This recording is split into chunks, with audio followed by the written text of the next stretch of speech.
All right, hi everyone, this is Product Management and the Public Interest, and we're about to get into our lightning talks. They're 3 minutes each, except for our first keynote, which is our lightning keynote with Dr. Jasmine McNealy, and we'll advance the slides at 3 minutes, so even if you are not done, we will advance the slide and ring a chime, and we'll move on because we have a lot to go through and want to make sure people have time to talk and hang out in spatial afterwards.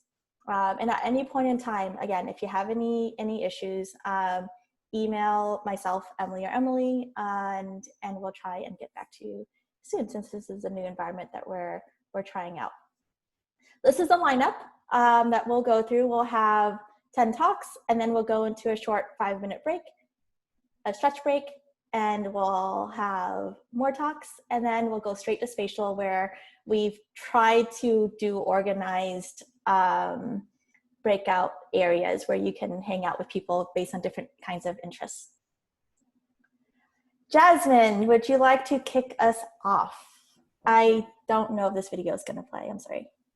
That's terrible. Anyway, so it's a video of a, the overhanging gondola rides at the Shaolin Temple in China.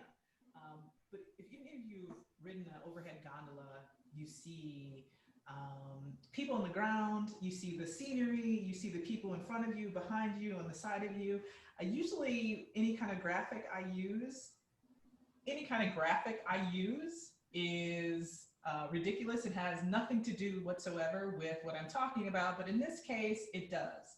So you have a product here that is doing something. It is taking care of some problem that is, one, how to get all the way up the mountain without having to actually climb up the mountain. So it's problem solving. But within problem solving, often comes up more problems. And when I'm thinking about impacts, particularly impacts on vulnerable or marginalized groups, I think there is a set of questions that we need to continually ask ourselves from ideation throughout the iterative phases of product and product development. Number one is, what is the product or the problem you're trying to solve, and the product itself? What is it? Even from the most granular point to the 30,000-foot view of the product. What is it that you're trying to solve, and what is the product that you've created or are attempting to create? What are its goals? What is it trying to do? Or what could it possibly do for whoever is using it, but also those impacted? And this third question, I think, is super important, and that is, who is the product for? Who is the imagined audience? But also, who then isn't it for? Because if you're talking about inclusion, but also about impacts, products, services, systems touch people that were never imagined as the audience of that product. And that's really important, because impacts are not just quick and dirty, but they are long-term. And then finally, how will it work? What will it specifically do? And how is it possible that it will work outside of the bounds of which you thought or imagined it would work? Now, here's the thing. We go through these points through ideation, all of the iterations, but these are questions that you should never stop asking. Even when you think you have created that product, always critically consider, what are the possible impacts on all different kinds of people that may be touched in any way by the product, the service, or system that you are creating. Thank you. Thank you, Jasmine. Great way to kick us off. Kasia. Hi, can you hear me okay? Yep. Okay, awesome. Hi, my name is Kasia Chmielinski. I am a product manager in New York City, and I work at McKinsey and Company in healthcare during the day, but my nights and my weekends belong to the Data Nutrition Project, which is what I want to talk to you about today. So I know I have 3 minutes. Data Nutrition Project. We are an organization of researchers and artists and others who are thinking about building tools for better AI. And the problem that we're trying to address, I'm sure I don't need to say too much about it to this audience, is that AI is increasingly impactful, and you can write an algorithm and deploy it, and it can affect 5 people or it can affect 500 million. It's just a question of scale, and that's unprecedented and kind of terrifying if it makes decisions that we don't agree with. So some examples of AI that's been deployed, AI that helps HR professionals decide which resumes become interviews, AI that determines which people get to go out on bail and who don't. And when we were thinking about this space as technologists, we realized, hey, there's not a lot being said about the data itself, because often the way that the AI ends up making decisions that impact communities in harmful ways is that actually the data that the algorithm was trained on had those biases as a part of its makeup. So either there's missing data or there's something bizarre about the data. Known issues in some case are unknown in others. So we started thinking, I tend to eat a lot. This character is me as of a few days ago before I shaved my head. And if I'm trying to decide whether a cookie is good for me to eat, I look at the nutrition facts on that cookie box, right? And I say, what is it made up of? And is this something I want to eat?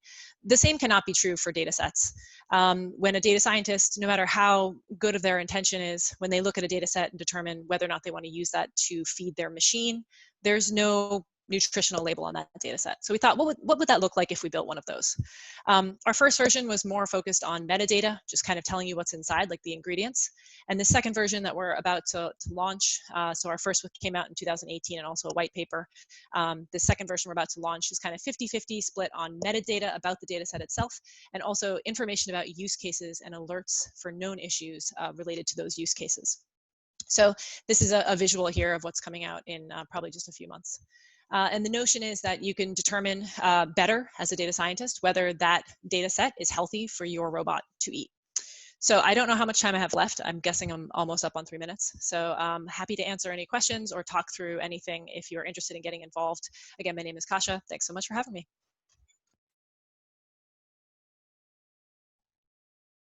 You're muted, Kathy. And speakers, once you're done, you're welcome to get off Zoom and go over to Spatial and hang out with people. Thank you. Kylie. Hi, everyone. My name is Kylie. I'm head of product at Citizens Advice in the UK, and my pronouns are she, her. Bit about who I am. I'm a product person, like all of you. I work for equity-driven organizations in the public service, and I'm very outcome and value-driven, as we all are. And I'm an introvert, so bear with me whilst I get through this presentation. I grew up in product management in government, firstly in the UK government, where I worked in health and in justice. Hi to my friends and colleagues who are still there. And then in the Canadian government at the Canadian Digital Service. So I'm happy to see people like Honey and Spencer here today. Hey to them. And I came back to the UK about 2 years ago to join Citizens Advice. So who are they? Well, we are a huge charity. We provide free and impartial advice to people in the UK to solve all kinds of problems from welfare, employment, debt, housing, consumer issues, all sorts. Today, I'm going to talk to you about 2 things super quick. Number 1, how we rapidly pivoted our advice services during coronavirus. Why did we have to do this? Well, fairly obvious, but for us, it meant stopping our face-to-face advice, so the way that we've typically helped people. It also had to respond to the massive change in the types of issues that people needed help with. How did we do that? Well, we created rapid new content, trusted content that's legally checked. We shifted everything to phone, chat, and online, and we provisioned all of our advisors, all 80,000 of them, with phones and laptops. What did that achieve? Well, we published 204 pieces of new tailored advice during that time. We've helped 1.2 million people get help during the past few months. We've taken an extra 1,500 calls every day than we normally would, and we've recruited 112 new volunteers. So that's rapid pivoting. The second thing is how we use our data for good, and I know you'll all be super interested in this part.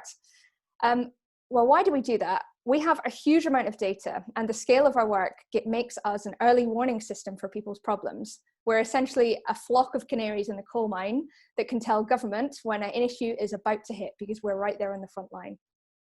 We collect, process, clean data and make it available to the public and also to our colleagues who work in advocacy and policy. They get that information out through the news, through the media, and they also use it behind the scenes to influence government to make changes to policy. I'm just going to give you one example of that whilst we wrap up.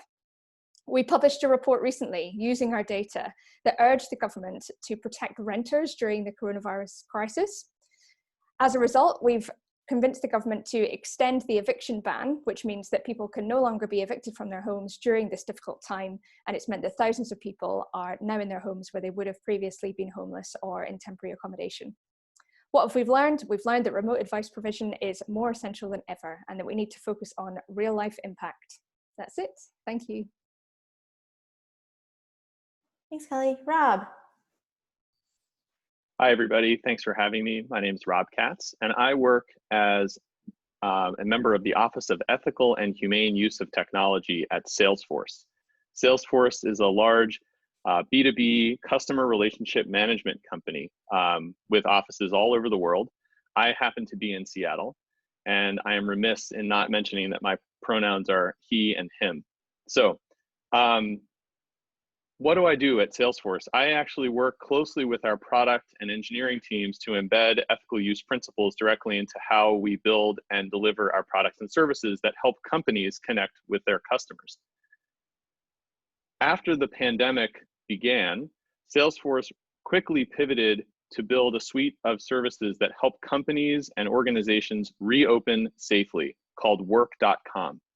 And we also pivoted our work to partner closely with the product and engineering and design teams that were developing work.com on a very, very accelerated timeline.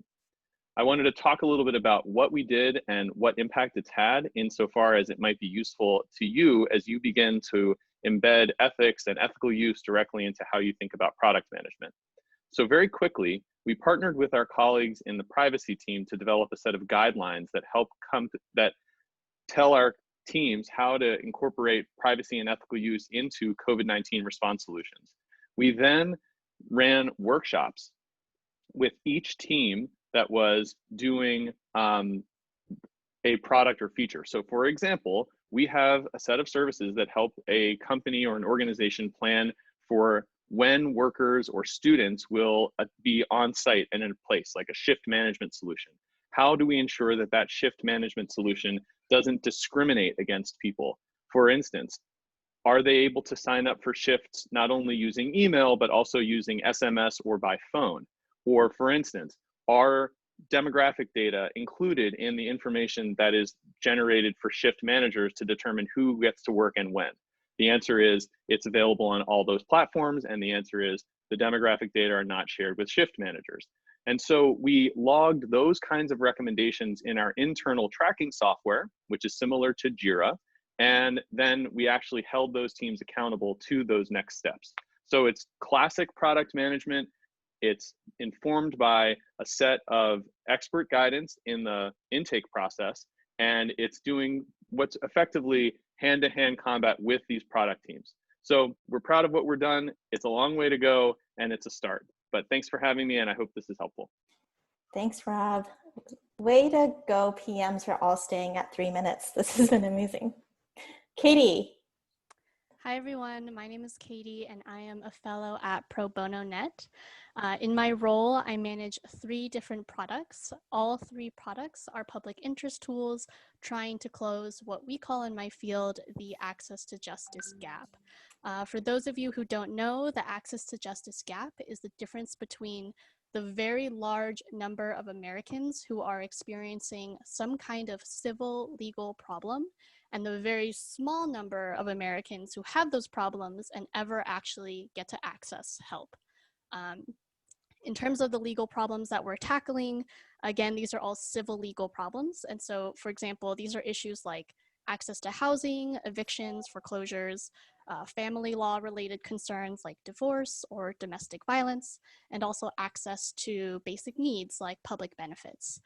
So in Alaska, we are trying to close the gap by making it easier to apply for disability benefits. In Puerto Rico, we are making it easier to identify whether someone is at risk of foreclosure so that they can prevent it from happening in the first place. And then in New York City, we're building a tool that makes it simpler to file claims against employers for wage theft. All 3 tools take traditional approaches to products and problem solving one step further on both the technical side and also the legal side. So on the technical side, we're using a version of co-design that borrows heavily from participatory action research as well as equity design so that our processes are more community-led. And then on the legal side, we've actually very intentionally ensured our primary users are not lawyers. So we're targeting community navigators who have expertise in the needs and the problems of their communities. From my experience, some challenges I see this space experiencing is certainly sustainability. Civil legal aid is not particularly well funded in the first place, as well as design thinking and product thinking being still very much emerging ideas at this particular intersection. Nonetheless, I think there's a lot of room for creativity and for growth, and most importantly, for community-centered approaches to solving these kinds of problems. Thanks. Thanks, Katie. Chase. Great. Hi there. My name is Chase Kimball, and I'm a product manager at Rebellion Defense, which is a one-year-old tech startup that builds products using artificial intelligence that serve the mission of national defense. And it's a great mission and an awesome team. But I'll confess that when I started, I wasn't sure if it was really possible to work in the defense industry and come away with clean hands and a pure heart. Defense can involve violence, and so the moral stakes are very high. And Rebellion sits right at the middle of debates about ethical AI, which have been going on for years, and debates about ethical warfare, which have been going on for millennia. And so it's enough to put the fear of God into me. But I want to share one simple practice that we've adopted at Rebellion to help ourselves bake ethics into our culture and into everything that we build. And the practice is obvious, but powerful. We talk. We talk about ethics often and together. Shortly after the company was formed, I began hosting a once-a-month informal discussion series on ethics and morality. And since then, the conversations have become an integral part of the Rebellion culture. And more than anything else, it's our culture that shapes the products that we build. So every month, over half the company usually attends these conversations. In one recent session, we explored the question of how might we design products to facilitate de-escalation rather than escalation. In another session, we talked about privilege across many dimensions and how we use our privileges. There's some things we broadly agree on. For example, that the mission of national defense really is necessary for protecting humanitarian values and the rule of law, and that it's important for technologists like us to work on this mission. On other points, we have robust differences of perspective. And so at the start of every session, I emphasize that to be a moral agent in this world is one of the hardest things that a human can do. And so it behooves us to be charitable with one another in these conversations and in our work. So that's how we create a safe space to talk about ethics. And that fosters a culture in which everyone is thinking about ethics all the time as part of everything we do and build. So I'm very grateful to be part of a company where we're having these conversations. And I hope what I've shared will inspire you to infuse ethics into the culture of your own teams. Thank you. Thanks so much, Chase, for such a deep take on such a complicated issue and field. Thank you. Shalini, are you there? Yeah. Hi, my name is Shalini Nagrani. In my regular life, I'm a senior product manager. Currently, I'm looking for my next opportunity. But right now, what I wanted to talk about today is my own coaching consulting firm where I work with individuals and entrepreneurs to help them build their products. So with a product manager kind of lens. And the biggest thing I wanted to talk about is this thing that we call habits. So what is a habit? A habit is usually something we do repeatedly that has almost become involuntary. So something that is just there. And why I wanted to talk about this today is because once we understand kind of our baseline or what our habits are, so if we take a better look at them, we can kind of go from there. We can kind of make changes in the way that we think and in the way that we talk about them. And the other purpose of why I wanted to talk about habits is because habits clearly correlate to resilience. So meaning something like the habit of brushing my teeth every day. If I win the lottery tomorrow, there's no question in my mind that I'll stop brushing my teeth. It's this idea of continuously I will keep brushing my teeth. And then the more we can bring habits into our processes and into our products, the easier it is for those things to carry on.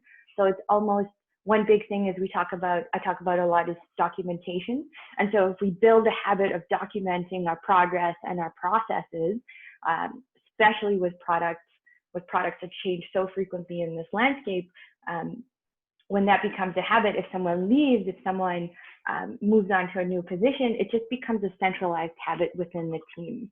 And so what I'm hoping the message is for us all here is once we understand our habits and where we're coming from, and once and all of us know where we want to be and what our goals and what our futures are, we can learn how to change these things that will propel us into our goals. So when I work with people through this consulting firm, it's the idea of how do we build these small things, these small incremental things in our behaviors, in our personalities, in our teams to help us move closer and closer to our goals. And the more we can make those habits, the more they just become automatic. So thank you so much for your time. Thank you for talking to us about habits. Sundar, are you here to tell us about sustainable data ethics? Thanks, Kathy. My name is Sundar Narayanan. Hi, everybody. I'm a tech ethics researcher. Digital world deserves a balance. By the whole period, we think that the society will adopt to digital world. It may not still be in equilibrium. There will be a segment of people who have power of digital and the segment who do not have. This difference in power will always create an imbalance with economics and politics on one side and rights and transparency on the other side. My talk today is going to be about balance between economics and sustainability in the product world built by data. In today's world, we generate data as we talk, as we walk, and as we do many other activities. All these data that gets generated are for solutions for today and tomorrow. Essentially, these data elements need to be used for bridging the existing societal and cultural or economic gaps, as the case may be, and not expand them. We've seen that data position and also use of data for economic advantages can impact societies in form of discrimination or in form of inequalities. For the above reason, data ethics needs to be considered with a sustainability lens so that it reduces inequality and brings equality and also reduces opportunity for discrimination. I just want to shift it to another very important point. If we actually look at the history of how some of the most exploited resources have evolved towards sustainability, for example, forests, you would understand why planning for sustainable data ethics is essential. If you look at forests got exploited first, and in the second stage, people started seeking consent for nearby societies to exploit the forest, then move into paying for exploiting the forest to the government, and then to the fourth stage of contributing to the deprived societies whose livelihood was affected because of deforestation, and the last stage of ecologically responsible approach to deforestation. Now, data ethics will also go through the same 5 stages. We are at the first 2 stages where we are either exploiting the data or because of regulations like GDPR, we are seeking consent for use of data. We will get into the stages of paying for data and contributing to develop the deprived societies because of data. And we will finally reach the stage of responsible data use. Products designed on data cannot ignore this. At the end of the day, sustainable data ethics is a social utility tool of democratizing data for sustainability, from sustainability, and through sustainability. That's what I have to say. Thank you. Thank you so much, Sundar, for talking to us about sustainable data ethics. Honey, government as unusual. Hi, thank you, Kathy. Hi, everybody. My name is Hani Dacanay, and I'm joining from the Government of Canada's Digital Academy. My pronouns are she and her, and I am professionally awkward. And so I hope this this still makes you listen to me, because I'm here on a mission. I'm looking for partners to pretty much build an open product management curriculum and a learning path for public servants, and then also create common competencies that can be used for job descriptions. The reason I want to do this is government is essentially about pretty much, and the mission of digital government is about resetting that relationship between policy and implementation. And if we can't do that, we really are bound to fail. Product managers get that more than anybody else. And so my plan is to make this practice gain critical mass. And so also to empower the existing product managers already in government to keep asking the awkward question about how much do you really want to change within systems, within service design, and within the product itself.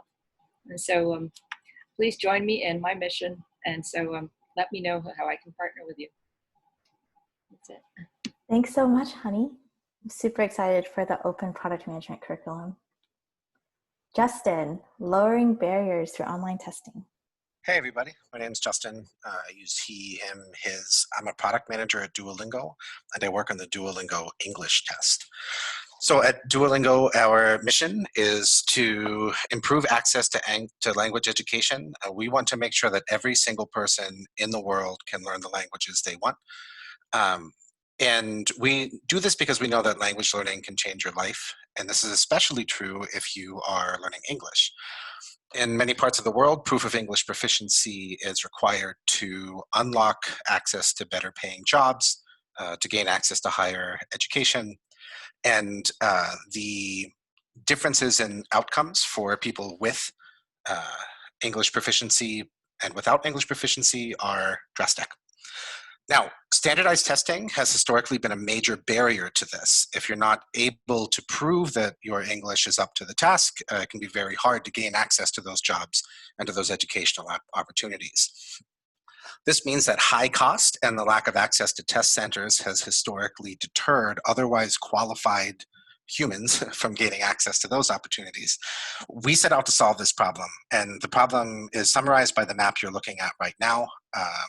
If you look at the incumbent tests for English proficiency, especially the ones aimed at access to higher education, they have about one physical test center per 1.9 million people. When we looked at this problem, we realized that there's one internet connection for roughly every 2 people. We set out to see if we could use artificial intelligence to create, score, and secure an online standardized test so that we could use the internet to distribute it, administer it, and proctor it anywhere in the world. The result is a $49 test of English proficiency that you can take with any internet connection anywhere in the world on demand at any time. The result, as you can see there, is it is literally about 2 million times more accessible than the incumbent tests. This is the position we were in when COVID-19 hit, in fact. And when COVID-19 hit, most of that map on the left turned white. Test centers were shut for 3 to 4 months in most areas of the world. And it is not an overstatement to suggest that one reason the international students are still enrolling in universities this fall is that they were able to take the Duolingo English test in the first half of the year. Now, big picture, what are the big takeaways from this program? We approached this with 2 big things in mind. Our first goal was to try to turn English proficiency testing into a software problem. Not just because we're a software company and we understand software problems, but if something becomes a software problem, You can take advantage of very low marginal costs. You can take advantage of global distribution over the internet, and you can take advantage of extremely high flexibility and scalability. The fact that we treated this as software is how we were able to respond to COVID-19 painlessly. We also took an approach that focused on creative constraints. Oh, thank you. I was the first to run over. Thank you, Justin. And we can chat more with Justin in spatial. That was really, really fascinating on what's going on at Duolingo. Thank you. Pianpian, Winnie. Hi, everyone. And then we'll go on break right after this. Yep. Hi, everyone. I'm Pianpian. I'm Director of Product and Head of Growth at a company called Winnie. It's Winnie.com. It's a startup. It's an online marketplace for daycares and preschools. I'm going to talk about what I learned from solving the childcare problem, which is particularly big problem for a lot of working parents right now. I learned that it's important that we talk to both sides of the marketplace, so both parent users and providers. So how do we do that? So we run surveys. We also observe user behaviors on the site. We also look at analytics data. And I also take up the phone and talk to providers and parents to learn about what they need and etc. besides an NPS survey. So we learned that we need to move really fast and adapt during the COVID era because a lot of childcare centers and home daycare places have to close because of the COVID situation. But fortunately, a lot of them reopened. So we also came up with new ideas for providers to update and say what are the safety measures they're taking for COVID, and parents can learn about that on the website. And also we come up with new solution for school age care for parents who have kids, the schools are closed and they cannot send their kids to school, can use childcare centers and home daycares to care for children. The goal is to become a platform and we can solve problems at scale for millions of parents around the world as well as for providers. It also has a forum for parents and providers to share ideas. So the journey continues to solve this problem. I'm also working on a site idea and AI virtual coach to help people improve emotional intelligence and mental health. So if you're interested, please feel free to reach out to me by email or LinkedIn. Happy to chat anytime. Thank you. Thank you so much for sharing such important work at a time like this, and I know so many parents are struggling. Okay, we have a quick 5-minute stretch break. I think this would be a great time for some of you to really explore spatial, find really, some of you, if you join late, you're probably like, what's going on? You can move around the room, have conversations with people. You can huddle in corners. Emily and Emily have put little labels in different rooms in the sector and ice cream, etc. if you want to, congregate by interest areas. And we'll be back in 5 minutes to do the rest of the 10 talks. I know some of the speakers will be hanging out in there as well, and I'll put their names back up in case you want to see who they are, if you want to find them to ask questions. And I'll probably pop over there too. So I'll put myself on mute now in Zoom, and feel free to find me to ask questions over in Spatial.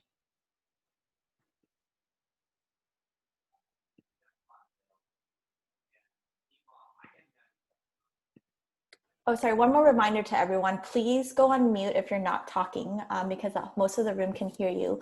But also, if you're disrupted by someone talking, you can also move away from them and you can also mute them.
All right, and we're back. There are only a few people in the Relax Lounge, so I think we're okay to start again. Welcome back, everyone. I hope you had a chance to move around and talk to some people. I popped into a few conversations, and unsurprisingly, people were giving product feedback on the experience, which is fantastic. But I'm really excited to continue on our lightning talks. As you see, public interest is quite broad. We have people from private sector and nonprofits and governments and foundations, all really, industry just focused on building, better technology for the public interest. So I'm really excited to get to talk to a lot of people here as well. And I hope you all get to meet each other too. Let's continue with our lightning talks. Oh, and I'll throw us back up there. If for some reason streaming in spatial isn't really working for you, or this environment isn't working for you, you can also just go straight to Twitch and watch the stream live, twitch.tv/product and society as well. And so we have just another set of 10 or so lightning talks, and then we'll go straight over to spatial to hang out. Adam from Zillow. Tell us more about private-public partnerships. Hi there. I'm Adam Cohn, he, him, here in Seattle. And I work at Zillow, which is, for those not in America, we're aiming to be the marketplace for real estate in America. And so, yeah, I want to talk about a public-private partnership that we're doing that I'm really excited about.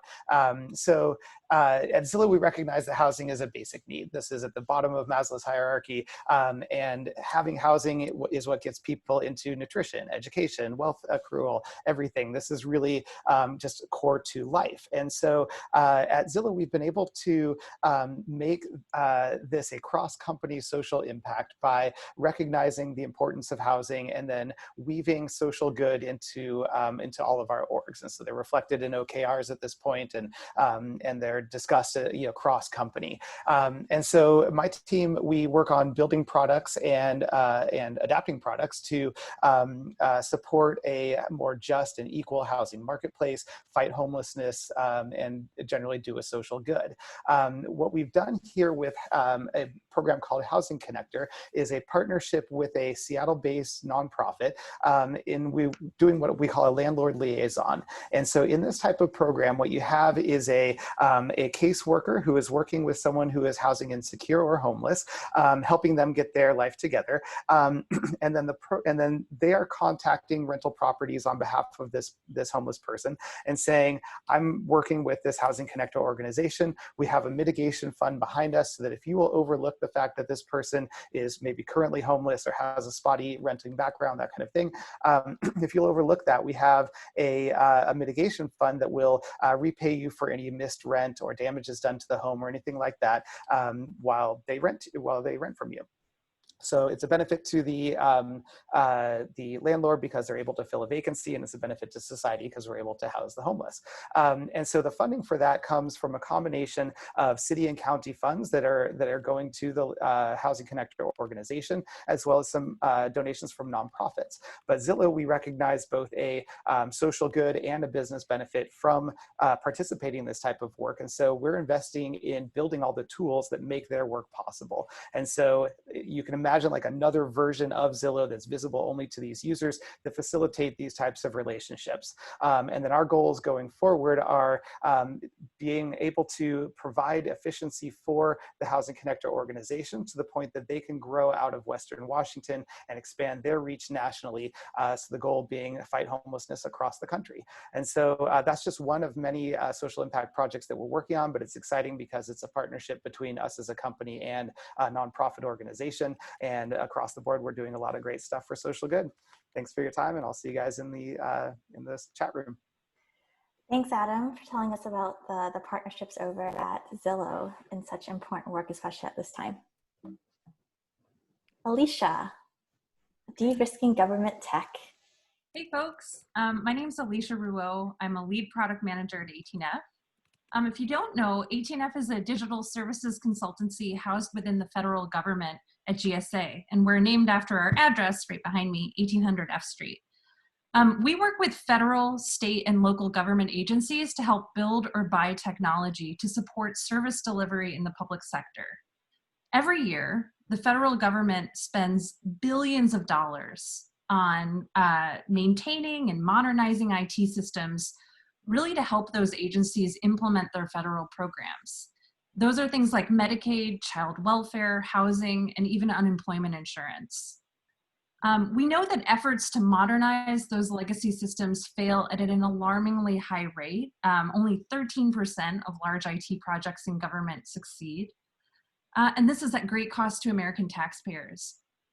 Part of the reason for that is because the public servants who are responsible for designing, funding, implementing, and overseeing these projects might lack the roles or the expertise to really understand product management or modern software development. Now more than ever during this pandemic, it's really critical that our IT systems work for the American public, which is why we're supporting agencies to reduce IT spending and really improve the outcomes for the public by helping to educate government employees about better ways to design and procure successful IT systems. Ultimately, this is about lowering cost and really delivering value to end users. So over the last year, we've piloted a program to help establish a common vocabulary across different groups of staff in government. Bring them into the fold around product thinking, product ownership in government, user-centered design, and what things like DevSecOps are. Last August, we released a field guide for state governments to do this, outlining concepts and tangible things that state governments could do. And this September, we're really excited to launch a federal version of that. So if you're interested in learning more about this, please reach out to me. We are hiring product managers right now at 18F. Check out join.tts.gsa.gov. Thanks so much. Thank you so much, Alicia. It's critical work happening in government right now. Daniel at the Raspberry Pi Foundation. Thanks very much. I'd like to start just by taking us back in time, back to the heady days of 2019.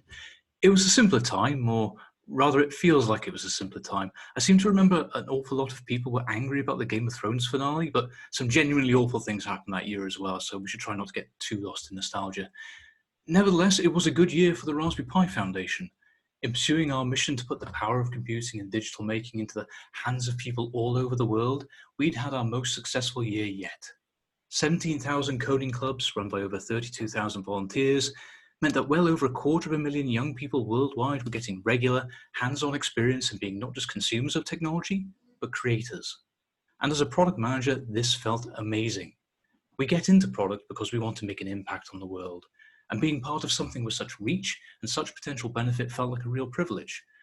And then, of course, 2020 comes along like some kind of computer-generated dragon, and suddenly the world didn't feel quite so optimistic. Things certainly felt rather gloomy in my corner of the foundation as lockdowns came into place. The technology fairs where our young people would show off the year's hard effort were cancelled. And as further restrictions were imposed, the doors closed on every one of those 17,000 clubs. And that could have been the end of our story. 17,000 venues standing idle, 32,000 volunteers feeling helpless in the face of global catastrophe, and 250,000 young people without guidance. But our mission was never about coding clubs. It's an amazing thing to see a room full of young people sharing and learning to code together, but nothing in our mission says that our objective is to create more coding clubs. It is to put the power of computing and digital making into the hands of people all over the world. Coding clubs are a powerful medium, but they are not the mission. We were able to shift our priorities. Where once young people would have shared their creations at technology fairs, we built an online platform for them to show off their inventions to the world. We collaborated with our global community of volunteers to help them run online meetups for the young people who would have attended their clubs, allowing them to continue to build and learn with their friends in 26 languages. And we began a weekly live stream, bringing our message of digital empowerment directly to those stuck at home. This flexibility, this ability to pivot from a model that relied on thousands of people meeting in person to an online-first, remote yet collaborative approach was only possible because we didn't allow ourselves to mistake the journey for the destination. A strong mission will provide you alignment, resilience, and a way forward when the long night rolls in. Focus on your mission and everything else will follow. Thank you very much. Thank you, Daniel, for that wonderful story time about the medium and the mission. Thank you so much. Serena, now on making tough decisions. Hi, everyone. My name is Serena Villalba, and I'm a product manager at the Consumer Financial Protection Bureau, which for those of you in different countries is an agency within the federal government of the US. So as a product manager, I think about many problems, financial issues that people face across the country every day. Some of them are large and some of them are small. Here on the left, I have a larger question that we approach, which is largely the lack of information or misinformation that people have about making such a big decision related to your Social Security claiming age for your retirement benefits. So that's one of the problems that I explored. Something we have right there in the middle, that's our repository of about 1,000 questions and answers that people have about various financial products. This one has to do with debt collection, which is a major issue for people. And as you can see, we provide answers to those questions and then suggestions for other things below. On the right-hand side there is a tool that I actually just built. We haven't released it yet, but I'll explain why I'm sharing it right now. This is a tool that we're calling My Money Calendar, and we built it for social workers to use with their clients to help them manage their weekly cash flow. So instead of a monthly budget, this one will show you that next week you're actually going to be in red by a certain amount of money, and so you can try to maneuver your finances and try to make some changes to figure out how to cover that red week. The second part of my discussion today, I really wanted to pose to this group of people, I feel like you're the best group to pose it to, is not just thinking about the types of problems that people face or thinking about the audiences that we're trying to serve, but also thinking about who's the right person to serve when it comes to these problems and these audiences.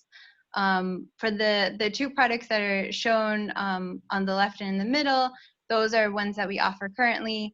The one on the right, we're sort of exploring this question, if the federal government is the right organization to provide such a product for people that goes direct to consumer, or even directly to social workers and then to consumers. We're currently in talks with various organizations to see if maybe they are better suited to offer something like this. So you can imagine talks with for-profit institutions, foundations, and other nonprofits. But I'm excited to share this with you today, and I look forward to any conversation later. Thanks. Thanks so much, Serena. Biondi, the Jabbar Digital Service. Right. Thanks, Kathy. Hi, everyone. My name is Biondi Sima. I'm the head of implementation at West Java Digital Service, or Jabbar Digital Service in Indonesia. It's 1 a.m. In the morning right here, but it's very exciting to get to hear all this great innovation that happens in many parts of the world. I'm going to talk about Picobar, which is an application that we use for the COVID-19 management. It's a super app with 37 features inside. But to put it in context, West Java is the most populous province in Indonesia, actually, with almost 50 million people. This is equivalent with the size of population of South Korea, and almost double with the size of Australian population, but only with 1/10 of the annual budget that the government have. So it's really impossible to manage the pandemic of this scale without having an integrated IT system in place. So that's where Picobar come into being. We actually put this together in a matter of 2 weeks after the first 2 cases were confirmed in Indonesia. And now it is audio enabled as well. So it's accessible for our colleagues and friends who are blind or have visual impairment or challenges. Because we only have now less than 2 minutes to explain, there are essentially 5 groupings in how the apps work to serve the public. First of all, it's an information hubs where people can access latest statistics, and they can also watch video graphics to ensure that people are aware of the latest policies that the government has on COVID-19. It has an AI-powered self-diagnose as a pre-screening as well for people to get access to register for PCR tests. On the economic side, because there are a lot of people who are also affected economically because of the pandemic, we also use it for people to sign up to receive social cash transfers, or people to report fraud or misallocations on the field. In terms of mobilizing the community, we also open up the space for people to donate or to sign up as volunteers or to request for logistical arrangement. So it becomes much easier for the government to manage the scale of the pandemic that way. The last one, which is one of our recent feature, which is perhaps quite funny in many parts of the world, but here we recently passed a regulation where people are obliged to wear masks in public. So this app would also be used to keep the logs of people who are, doing wrongdoings or trespasses and not wearing a mask in public, and they would eventually be fined if they are continuously, doing that up to 3 times.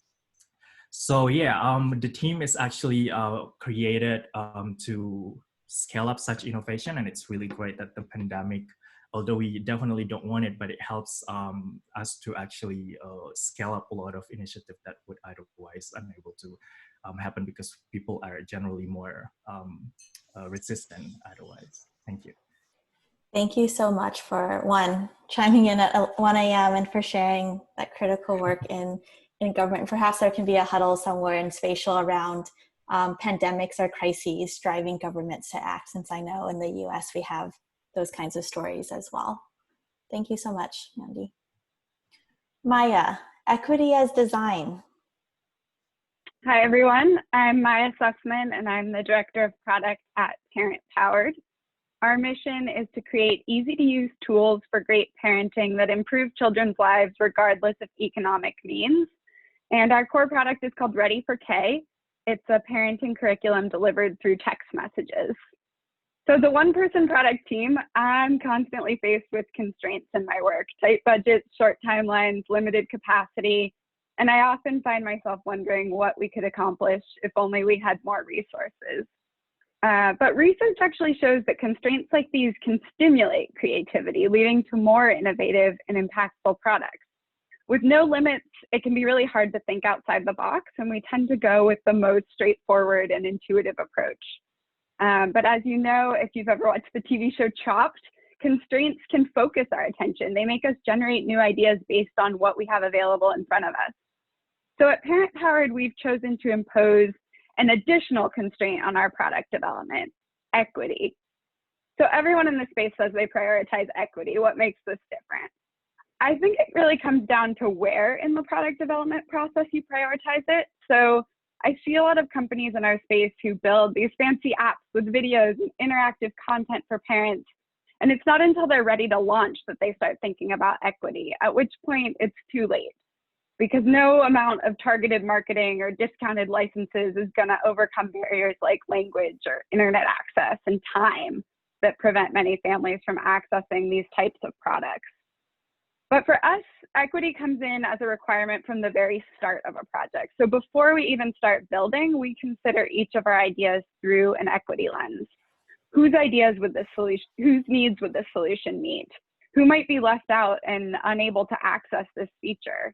Will this approach benefit those who are already thriving in our education system, or will it give opportunities to those who've been traditionally underserved?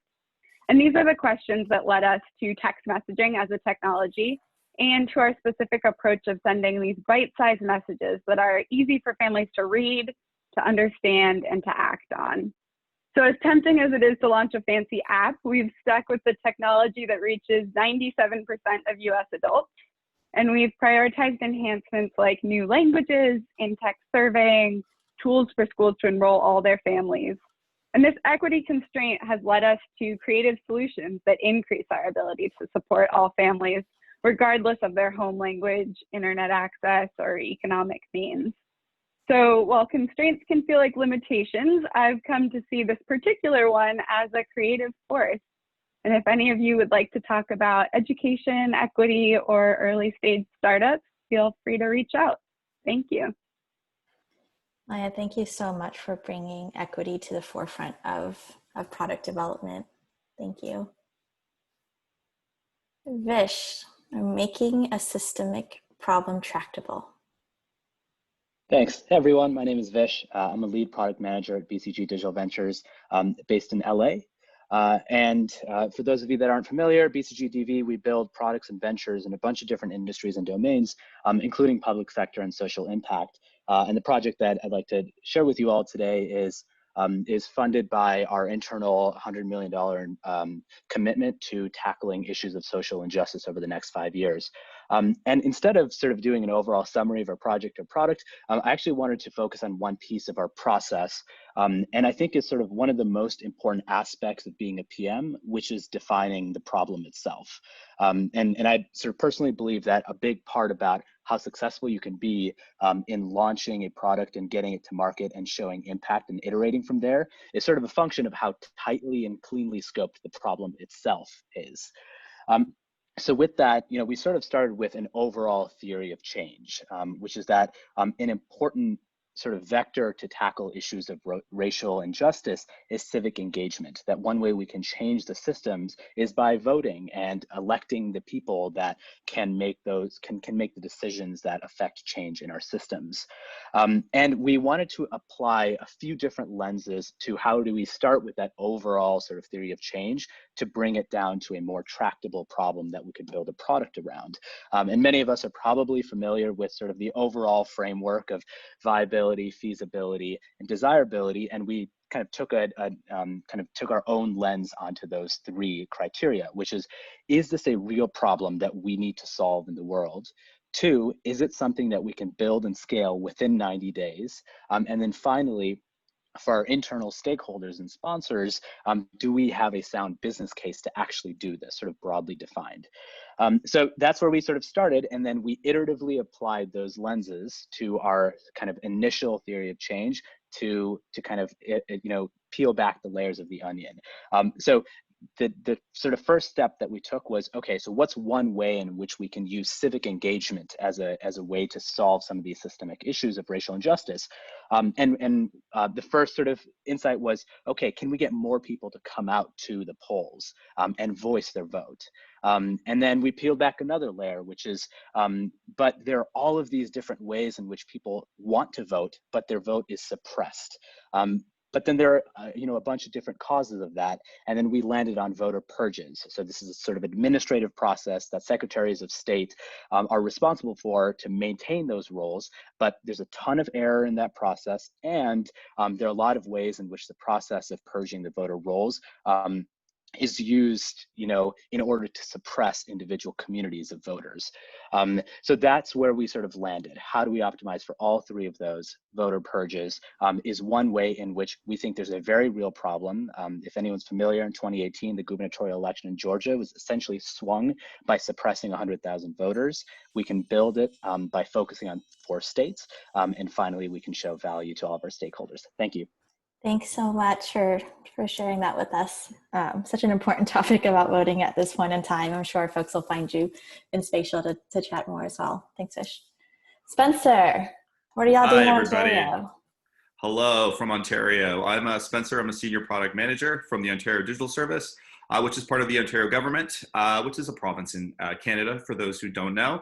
I'm going to walk you through our response to the pandemic and how it's been realized in a few of our key products. So join me back to middle of March, when it was clear when the world was never going to be quite the same again. A lot of our work was halting. We work on priority initiatives, and there hasn't been a bigger priority since I've been in government than COVID-19. So what happened for us was, that first sort of Monday when we realized things weren't going back to normal, we started to work on a self-assessment tool for the province of Ontario. We had a bunch of sprawling web content up on ontario.ca. It was weeks at a day, which is an eternity at that point. And as the pandemic moved from west to east in Canada, we looked to Alberta, another province that had already thrown up a lightweight self-assessment tool. They were kind enough to give us their code. Within a few days, we had a domain, covid19.ontario.ca. The type of process that would take months was compressed into 24 hours. That was up. We had their code up in a staging environment, using Amazon. By that Wednesday, we had our design system standards applied. We had our cross-functional team established with a product owner from our chief medical officer's area. that Thursday, we were ready to launch. We did some accessibility remediation and we got this thing out the door. By the weekend, our code is up on GitHub.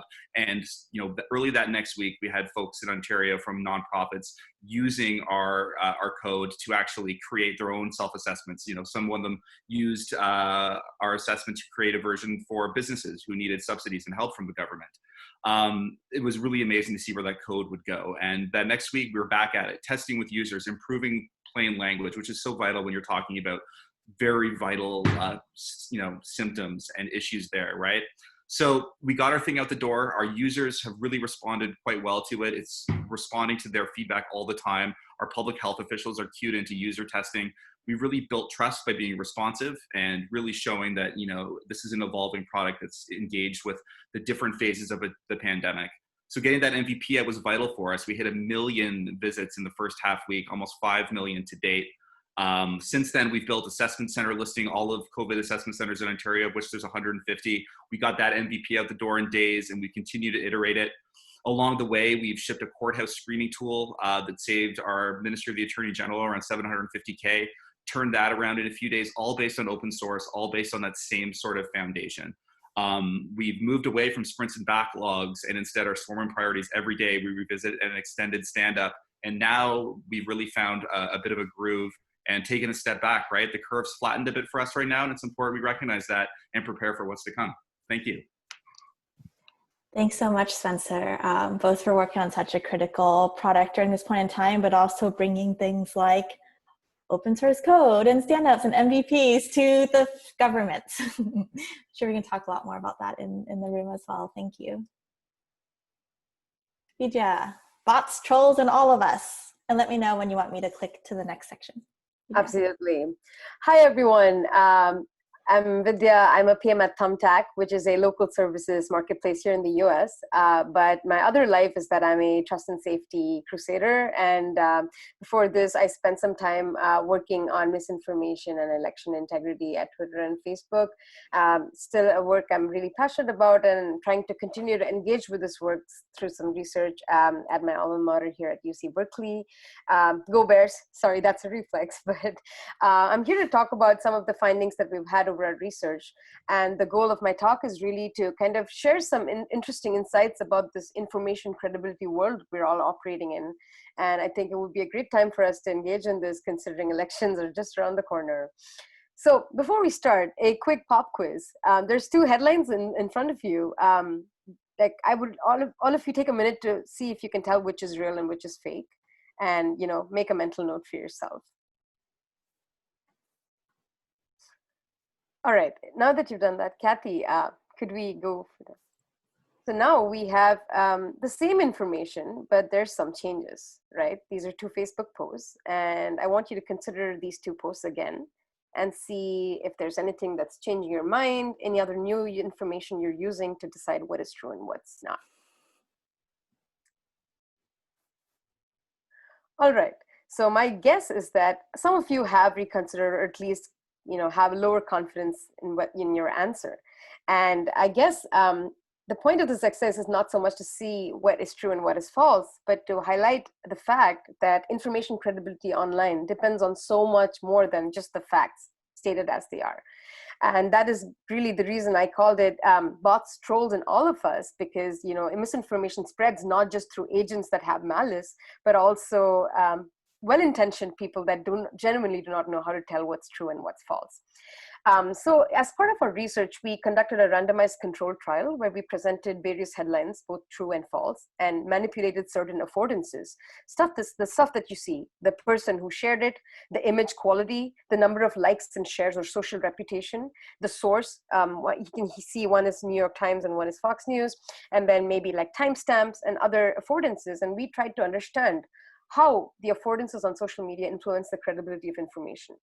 And this is important because, whether you're a PM at Twitter or Reddit, or, a third party that's worried about platforms having all the control and responsibility, it's important to understand how we can identify and, without being design paternalistic, help guide people to the truth. And that's our responsibility as technology makers. So some interesting insights that I want to share is that 66% said they don't actually evaluate the headline before sharing information. Another 50% said that the source is the biggest signal they use, not the content itself. More than half admitted to making decisions based on pre-existing biases. And almost everybody said that they're not going to correct what they shared as fake news if they found out. I'm out of time, but I would love for everyone to think deeply about the responsibility to do better while we think about how we're presenting information or how we're designing systems for conversation. Thank you. Thanks so much, Srividya. Probably one of the most critical conversations to be had in tech companies at this time. And Afua, to wrap us up with our lightning talks on the 6 components of data for good.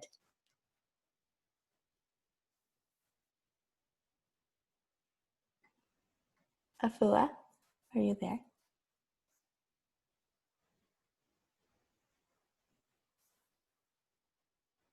I see you. Can you hear me now? Yes, we can hear you now and see you. Wonderful. Hi, everyone. My name is Afua Bruce. I'm the Chief Officer at Dacanay.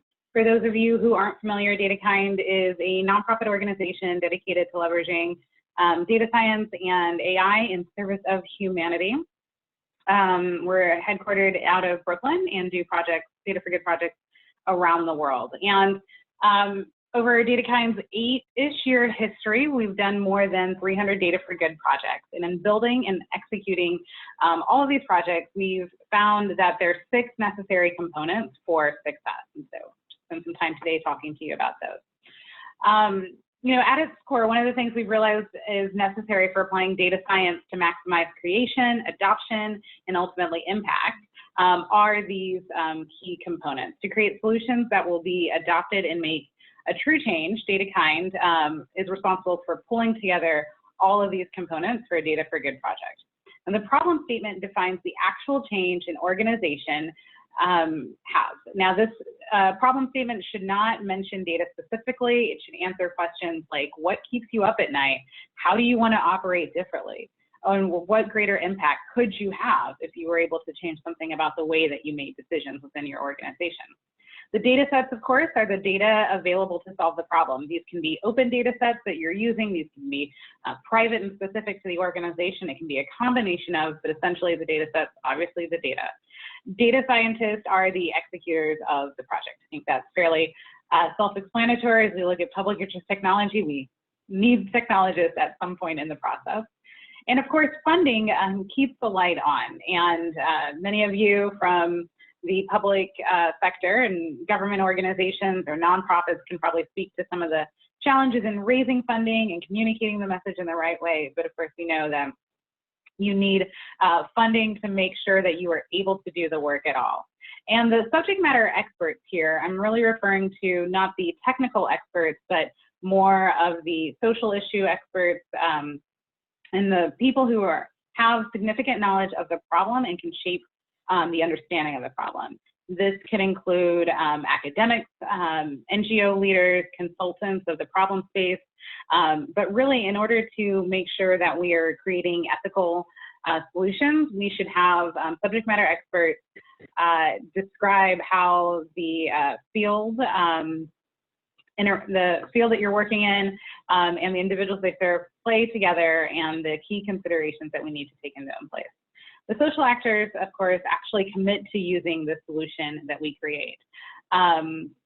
This could be the original social sector actor that you use when you partner with an organization to develop a solution, but it could also be someone else that takes the solution forward and takes it to and gives it a home long term. Now, from a Dacanay perspective, it's our job to build up the core competency to attract, refine, and combine the 6 components. Because we found that if we have good sources of all these components, we can do a lot of great projects with great partners. But what does this mean for product managers? It really means that as product managers, we need to ensure that we are managing all of these components as we're working through projects. Neglecting any of them will cause a project to fail, if not in the short term, certainly in the long term. So this means that to the extent possible, we need to be able to influence organizations to pick projects where you can clearly identify and manage to each of these 6 components. Look for problems that really do respect shared pain points through discussions with SMEs and the social actors. Look for great funders who are able to diffuse the risk of creating new solutions and are essential to being able to find ways for sustainability and paths for scaling where appropriate. I think it's also important to make sure that we work to become experts in attracting and retaining the high quality pools, the data scientists and other talents that are needed for executing on these projects. And in summary, I just want to say that as we identify, build, and execute projects with a goal of globally valuable solutions using available data and teams of expert data scientists, we need to make sure that we, again, identify these key components to mitigate the risks that prevent us from achieving our ultimate goals. If any of you want to discuss these components or tell me what you'd add or remove to the list, please reach out. Thank you so much, Afua, for taking us up at a high level and talking through such important components for thinking about our organizations and our data. Okay, that is it for our lightning talks. What we have set up for you all now, and I hope it works out well, is we all go back to spatial. And thanks to Emily Chi and Emily Guo, we have different labels around the rooms. And it's really meant just to, if you want to kind of find an area of interest to hang out with folks. But my guess is most of you probably want to talk about things that are related to product or public interest or really reflect on some of the talks today. But there's everything ranging from favorite ice cream flavors to different sectors like private or nonprofit to different interest areas like healthcare or agriculture, to caretaking if you want to just talk about what's like to caretake. So you can hop over to spatial, hop around the areas, try it out, meet people, talk to people, and that's the space. We'll follow up with ways to continue to connect with everyone.